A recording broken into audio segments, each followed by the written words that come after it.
नमस्ते दोस्तों, मेरे अपने चैनल भक्ति मार्ग में आपका स्वागत है। आशा करते हैं आपको हमारी वीडियो पसंद आए। इस सोमवार को है कृष्ण जन्माष्टमी।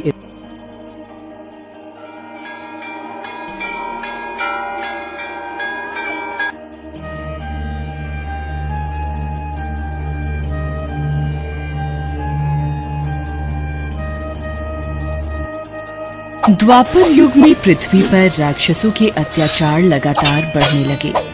पृथ्वी गाय का रूप धर भगवान ब्रह्मा और विष्णु के पास गई। हे भगवान, धरती पर राक्षसों के अत्याचार बढ़ते ही जा रहे हैं, कुछ कीजिए प्रभु। हे नारायण, अब आपको पृथ्वी की रक्षा के लिए धरती पर 8वें अवतार के रूप में अवतरित होने का समय आ गया है।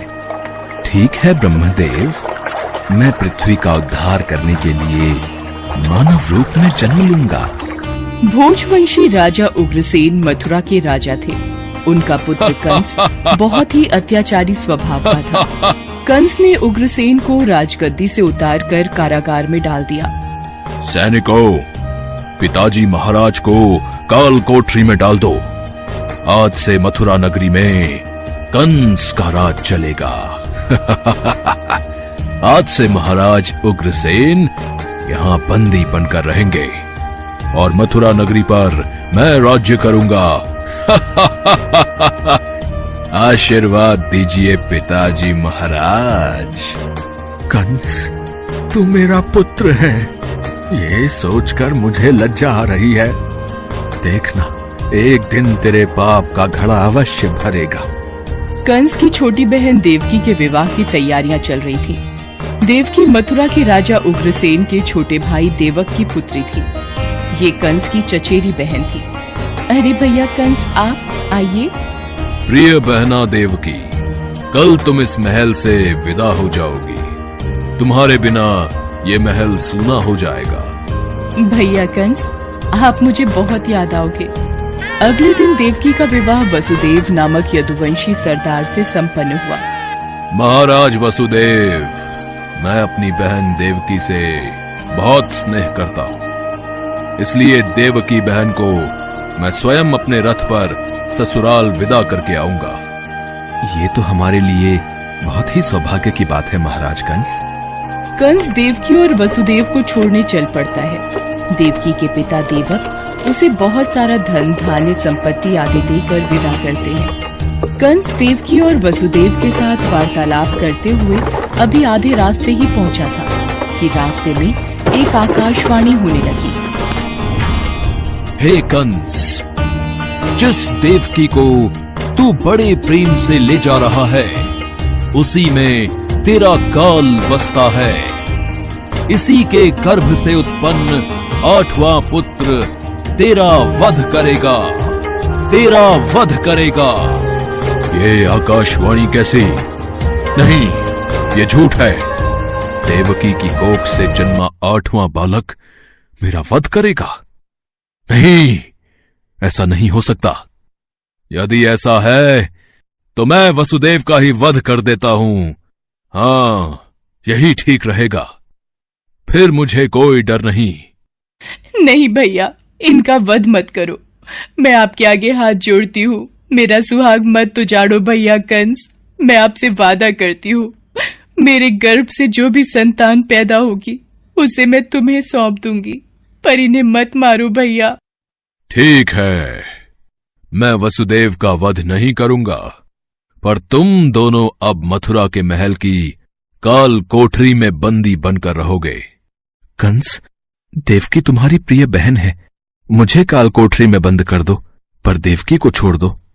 कंस ने वसुदेव और देवकी की एक बात न सुनी और वसुदेव और देवकी को कारागृह में डाल दिया।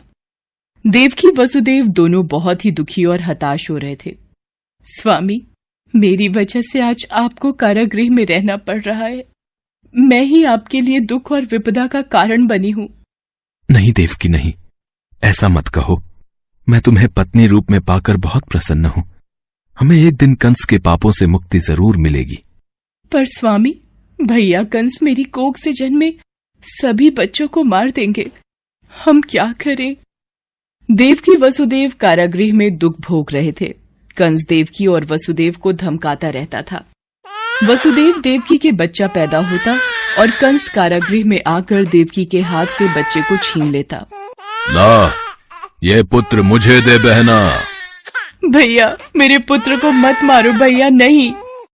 स्वामी, हमारा पुत्र, मैं अपने सामने ही अपने सभी पुत्रों का वध होते कैसे देख पाऊंगी। देवकी बेहोश हो जाती है। हे ईश्वर, कोई रास्ता दिखाओ। कंस के अत्याचारों से हमें कब मुक्ति मिलेगी प्रभु। देवकी, आंखें खोलो। कंस बहुत ही क्रूर और अत्याचारी राजा था, जिससे प्रजा बहुत डरती थी। दुराचारी कंस ने वसुदेव देवकी के 7 बच्चों को जन्म लेते ही मार डाला। अब 8वां बच्चा होने वाला था। देवकी के 8वें पुत्र के जन्म का समय निकट आ रहा है, इसलिए पहरा और भी बढ़ा दिया जाए। जो आज्ञा महाराज कंस। देवकी वसुदेव के कारागृह में बंदी रहने की बात नंद गांव में वसुदेव के मित्र नंद के कानों तक भी पहुंची। दुराचारी महाराज कंस ने वसुदेव और देवकी को कारागृह में बंदी बना रखा है। देवकी के 8वें पुत्र के जन्म का समय निकट आ रहा है और इधर यशोदा को भी बच्चा होने वाला है। मुझे उनकी सहायता करनी होगी। 8वें बच्चे की रक्षा का उपाय सोचना होगा। जिस समय वसुदेव देवकी को पुत्र पैदा हुआ, उसी समय संयोग से यशोदा के गर्भ से एक कन्या का जन्म हुआ, जो और कुछ नहीं, सिर्फ माया थी। भाद्रपद के कृष्ण पक्ष की अष्टमी को रोहिणी नक्षत्र में श्री कृष्ण का जन्म हुआ। उनके जन्म लेते ही जेल की कोठरी में प्रकाश फैल गया।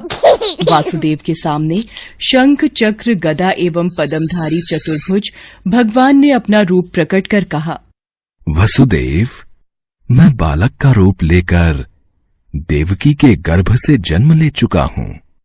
मेरा ये अवतार कंस के संहार के लिए ही हुआ है।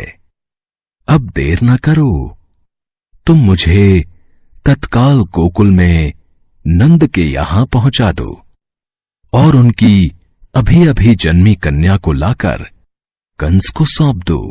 ये कहकर भगवान विष्णु अंतर्ध्यान हो गए। देखते ही देखते वसुदेव जी की हथकड़ियां अपने आप खुल गईं। कारागृह के द्वार अपने आप खुल गए। सभी पहरेदार सो गए।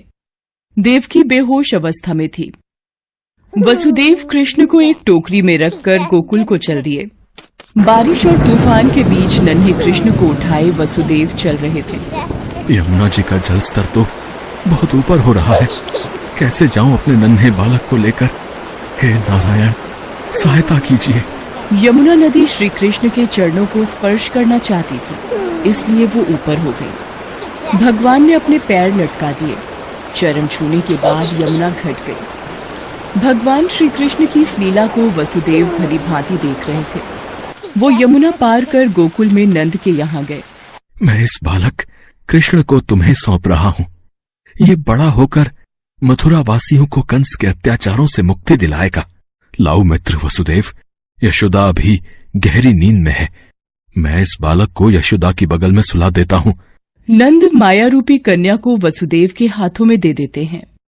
ये लो मित्र, इससे पहले कि कंस कारागृह में पहुंचे, तुम शीघ्र इस कन्या को लेकर वापस लौट जाओ। तुम धन्य हो मित्र, तुम धन्य हो। वसुदेव वापस कारागृह में लौट आते हैं और उनके लौटते ही कारागृह के द्वार अपने आप बंद हो जाते हैं। वसुदेव जी के हाथों में हथकड़ियां पड़ जाती हैं। हाँ, अरे ये तो बच्चे के रोने की आवाज है। महाराज कंस को सूचना देते हैं। देवकी, हमारे यहाँ 8वें पुत्र ने नहीं, पुत्री ने जन्म लिया है। क्या? अब ये तो पुत्री का जन्म हुआ है। पहरेदार कंस के पास जाते हैं। महाराज की जय हो। देवकी ने पुत्र को नहीं, पुत्री को जन्म दिया है। क्या? ऐसा कैसे हो सकता है? कोई बात नहीं, शायद मेरे प्रकोप से भगवान भी डर गए और पुत्र की जगह पुत्री का जन्म हो गया। ये तो विधि का विधान बदल गया। पर मुझे सावधान रहना होगा। मैं इस कन्या का भी वध कर दूंगा। भैया इसे छोड़ दो, ये तो कन्या है, आपको तो मेरे 8वें पुत्र से कष्ट था। कंस ने देवकी की एक न सुनी और कन्या को देवकी की गोद से छीन लिया। कंस ने जैसे ही कन्या को पत्थर पर पटक कर मारना चाहा, वैसे ही कन्या कंस के हाथों से छूटकर आकाश में उड़ गई और कन्या ने देवी का रूप धारण कर लिया। हे कंस, तुझे मुझे मारकर कोई लाभ नहीं मिलेगा। तुझे मारने वाला तो कब का पैदा हो चुका है और गोकुल पहुंच गया है। ये कहकर देवी अंतर्ध्यान हो गईं। कंस ये दृश्य देखकर गुस्से से छटपटाने लगा और गुस्से में अपने महल में आ गया। कंस ने श्री कृष्ण को मारने के लिए अनेक दैत्य भेजे। श्री कृष्ण ने अपनी अलौकिक माया से सारे दैत्यों को मार डाला।